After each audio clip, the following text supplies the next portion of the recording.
Today I'm going to be making some roti, and I'm going to share the steps that are involved in making roti with you. So you will need three things. So you will need flour. So in this bowl I've got 3 cups of flour. You will need some boiling water to mix the flour and make a dough. I usually prefer to have hot boiling water. And you will need some ghee, which looks like this.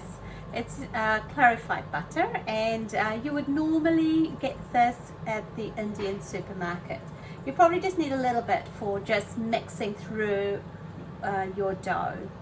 I'm pouring some hot boiling water into the flour to mix it to make a dough. So here we go. Usually back home in Fiji, the Indian women like to mix the dough with their hands. Because it is hot boiling water, I would prefer to use a spoon till I feel I'm ready to mix the flour and water with my hands.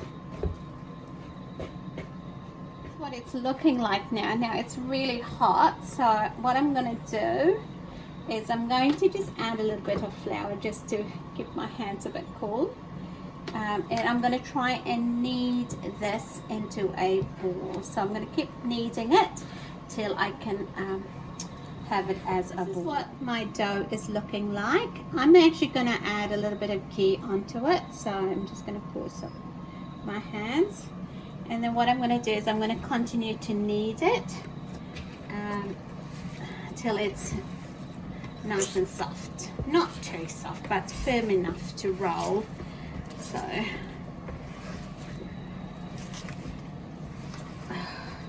it's like Play-Doh, isn't it?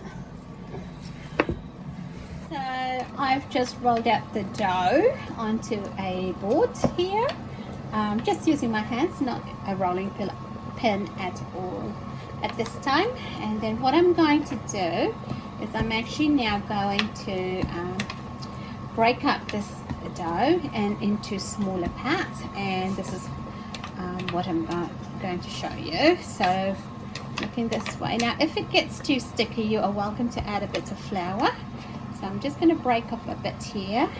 I'm going to roll this bit into a ball and then flatten it nice and round, and then flatten it with the palm of my hand.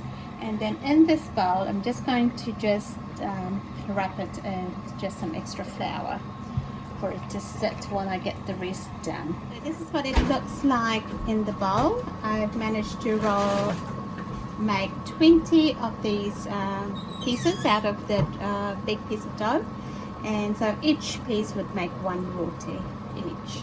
The thing is to actually roll it out. So I usually put pressure on one end while I roll the other one lightly, keeping its shape. Usually when you first start off rolling it, you come up with lots and lots of different shapes. So here we go.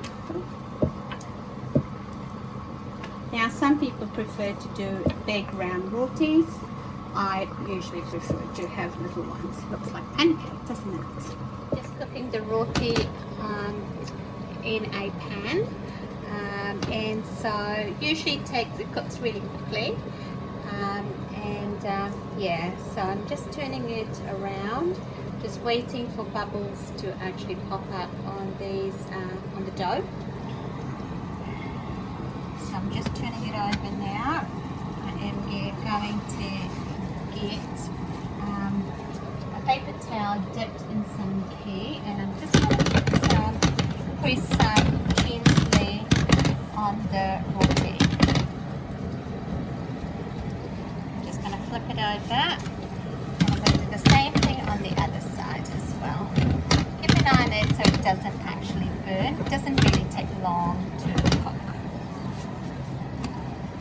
Just waiting for it to brown a little bit more, and then once that's ready, it is ready to eat.